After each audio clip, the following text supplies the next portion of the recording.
Welcome back to the channel. ఈరోజు నేను మీకు శిల్పారామం గురించి అయితే చూపించి చెప్పబోతున్నాను. శిల్పారామం వచ్చేసి మనకు హైదరాబాద్లో ఉన్నటువంటి హైటెక్ సిటీ సైబర్ టవర్స్ పక్కనే ఉంటుందన్నమాట. ఇది మనకు ఒక మంచి వీకెండ్ స్పాట్ అయితే అవుతుంది. ఒక రోజు మొత్తము మనము శిల్పారామంలో అయితే టైం స్పెండ్ చేయొచ్చు. ఈ శిల్పారామంలో మనకు ముఖ్యంగా మన తెలుగు రాష్ట్రాల్లో ఉండేటువంటి సంస్కృతిని అయితే చూపిస్తూ ఉంటారు. ముఖ్యంగా ఇక్కడ చూస్తున్నటువంటి పింగాణి మట్టి పాత్రలను అయితే మనం చూడొచ్చు. చాలా డిఫరెంట్ ఆకారాల్లో కనిపిస్తున్నవి.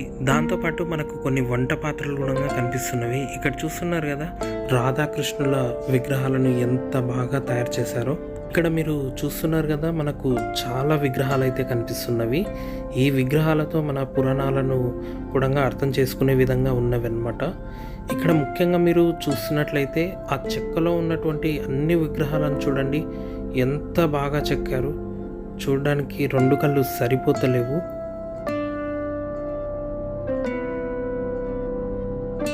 శిల్పారామంలో వచ్చేసి మనకు బోటింగ్ కూడా అవైలబుల్లో ఉంది. పర్ హెడ్ వచ్చేసి 30 రూపీస్ అనమాట. చూస్తున్నారు కదా, బోట్స్ అయితే డిఫరెంట్ షేప్స్లో మనకు చాలా బాగా కనిపిస్తున్నాయి.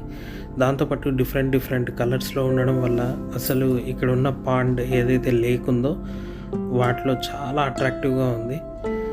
Wow, what a beautiful scene. కాకపోతే దీన్ని పెడలింగ్ ఇస్తూ మనము మూవ్ అవ్వాలి అనమాట. దాంతోపాటు అదే లేక్లో మనకు చాలా రకాలైనటువంటి పక్షులు అయితే కనిపిస్తున్నాయి. ఆ పక్షులన్నీ ఒకేసారి స్విమ్మింగ్ చేస్తూ అలా కదులుతూ ఉంటే చూడడానికైతే చాలా బాగుంది.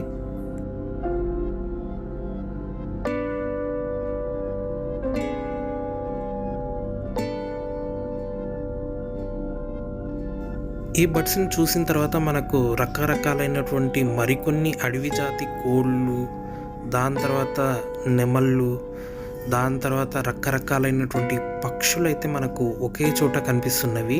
ఇక్కడ మీరు చూస్తున్నారు కదా, ఇది వచ్చేసి చాలా డిఫరెంట్గా ఉంది. అది ఉండడానికి కంప్లీట్గా ఒక గంపను ఏర్పాటు చేయడం అయితే జరిగింది. దాంతోపాటు ఇక్కడ మనకు బర్డ్స్ అయితే కనిపిస్తున్నవి. ఈ బర్డ్స్ వచ్చేసి బగ్గీ సెంటర్ అనమాట.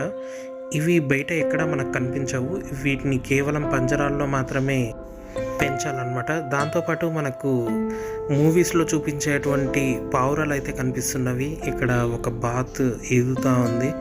ఇలా మీరు చూసిపోతే చాలా బ్యూటిఫుల్గా ఉండేటువంటి ఎన్నో రకాలైనటువంటి పక్షులు, దాని తర్వాత వెదురు బొంగులతో చేసినటువంటి గేట్స్ మనకు కనిపిస్తున్నవి.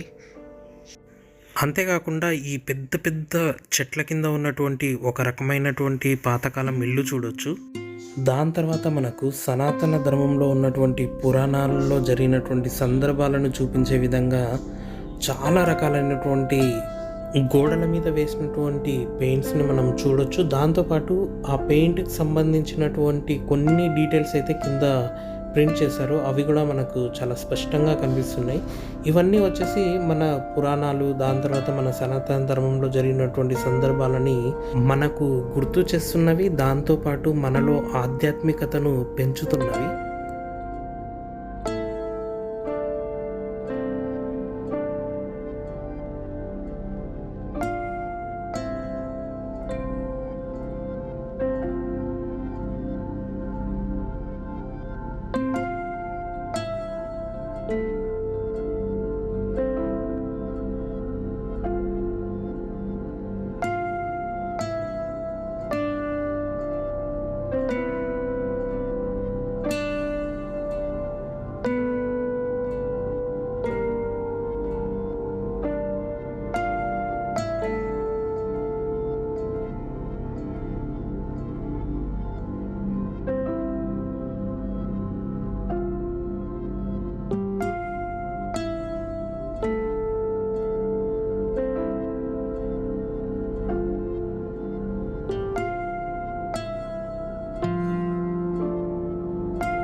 ఇక్కడితో ఈ వీడియోని ముగిస్తున్నాను.